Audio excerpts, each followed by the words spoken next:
Hi, I'm Rachel and I lead product design at Velocity. Velocity is a Figma plugin that enables designers to run AI simulated user tests on their interactive prototypes directly in Figma. So I'm going to show you how this works today. We'll just launch the plugin. So we have an onboarding flow here, a simple onboarding flow, which has been designed for Antbox, the music streaming platform, and we want to test the design. So we're going to challenge a flow. We've got two flows on this page. We just choose the one we want to test, bad design. We have some canned prompts here, but I have a prompt earlier that I defined with my product manager to indicate success. So sign up to the app, task is complete when Neon Dreams track is playing. And then I'm going to choose how many simulations. I'm just going to run one initially to get an idea of how it's performing. Okay, so we can see that it's been unsuccessful, which is not great. So let's try and work out what's happened here. So first of all, we have these confidence levels. These sit over the cards and tell us how confident it is that a user would take that step. So if I click on these, it actually takes me through so I can follow along with the simulation, each step that it's taking. Here we go. If we get to this screen, this is our screen that's causing us problems. As you can see, it's a loading screen, but doesn't have much information on there. So what's happening is I'm clicking the circular music image. Here we're having issues again. It's trying to do lots of things, clicking on the back arrow. And if I expand this, it's going to give me more information about what's happening. So I can see it's an onboarding. Notice there's a back arrow. So it's clicking around because it's frustrated. I can also ask it a question here. So why did you take this step? And it will give me some more information. We already get a lot of information, but sometimes you want to dive a bit deeper, and this is going to help us work out what's happening. So it's appearing to be a loading screen with no other interactive elements. So, okay, so we know this hasn't passed, and what's happened here is it's actually dropped off in the same way that a user would. But what I want to do now is I want to understand a bit deeper what's happening. So I'm going to run it more times. So we go through the same process.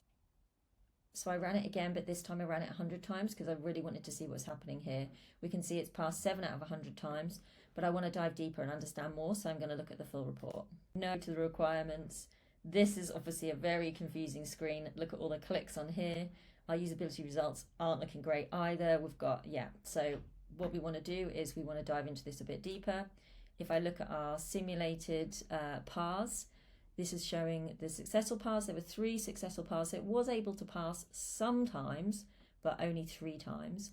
The rest of the time, right, we can really see the patterns of where the clicking's been happening now. Oh, I'll just move myself.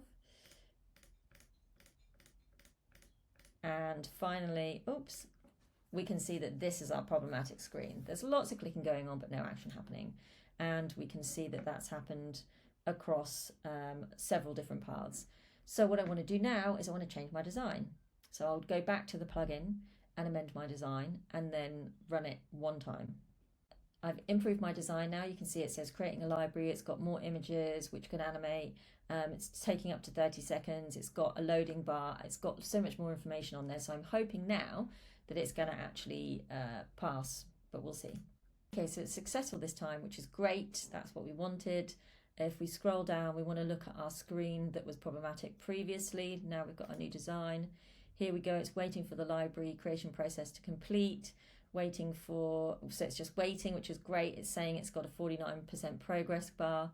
And finally, it's actually been able to click the play button and complete the task. That's great. So we ran it once and it passed, but we want to run it more times. Again, I'm going to run it 100. Okay, so we can see here that it's passed 96 times out of 100.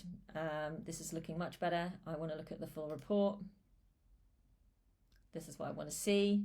So it's a yes. We've tested with enough participants. Our usability results are all green. This screen's still causing a bit of confusion, but I'm pretty happy with it because my usability results are fine. So I'm just going to quickly go back and compare my results now. Here we have our before and after usability results. You can clearly see there's been massive improvements here in the design. It's great that I now have these metrics and I can take them to any stakeholder meetings and really use them to back up my designs.